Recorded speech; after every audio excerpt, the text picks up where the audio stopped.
Nouvelle vidéo, nouvelle histoire. Enfin, je devrais plutôt dire nouvelles histoires parce que je t'emmène chez quelqu'un qui a une jolie petite bibliothèque à roulettes. Tu vas voir.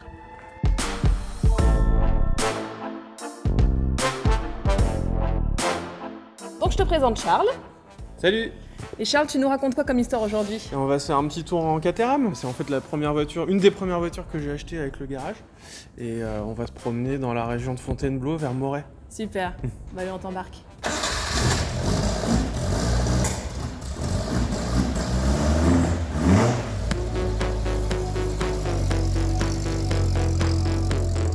Le seul truc, c'est qu'en Caterham, tu vas voir, il n'y a pas beaucoup de place et pour le matériel de tournage, je te fais pas un dessin.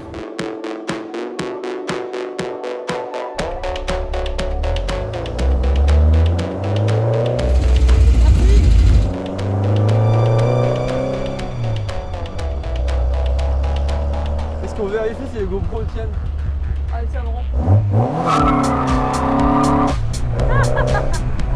C'est toi qui tiens pas! C'est moi qui tiens pas, ouais.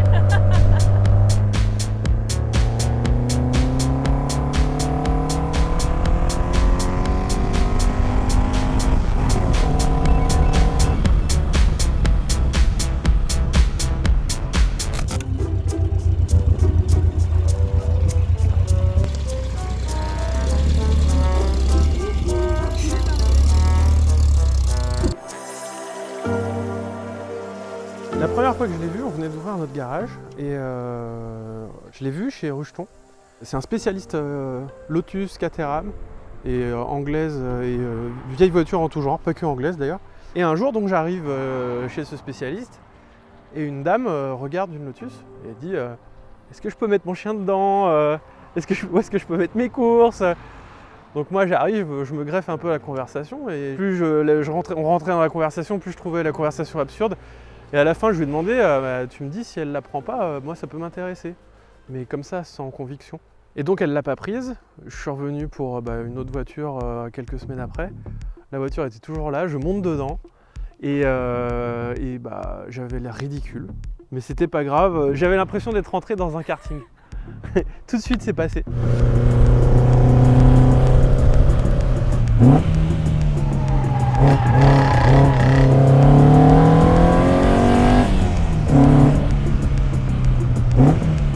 En tant que passagère, qu'est-ce que ça donne?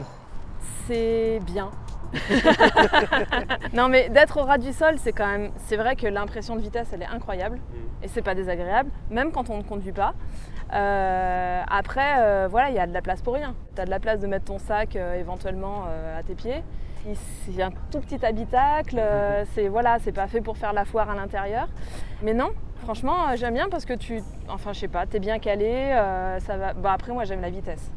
J'aime la vitesse, j'aime m'amuser, donc moi, je trouve ça rigolo. C'est une voiture hyper fun. Il faut le dire, t'as pas peur.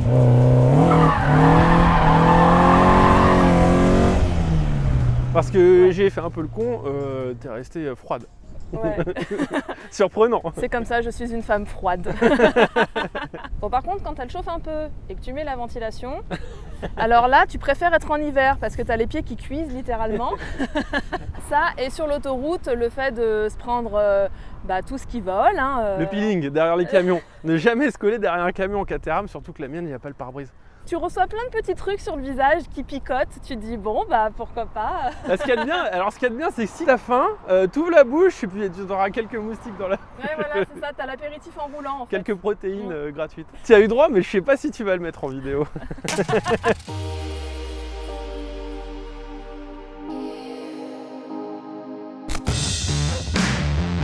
Tu t'amuses quand même sur circuit avec quand tu la sors? C'est une arme sur les track day pour une voiture qui est de 80.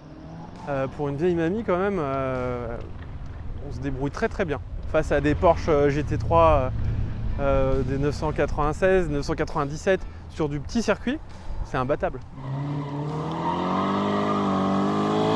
C'est génial. Ouais. Je comprends qu'elle te plaise. Tu sais, je la laisse dans un coin pendant quelques temps, puis quand je la ressors, je me dis non, faut pas la vendre. À chaque fois c'est comme ça. C'est pas possible, c'est une voiture trop attachante en fait. On vit tout x10. La vitesse, on a l'impression d'aller beaucoup plus vite parce qu'on est au ras du sol. Le bruit, il y en a beaucoup plus. Les odeurs, enfin tout est multiplié dans cette voiture.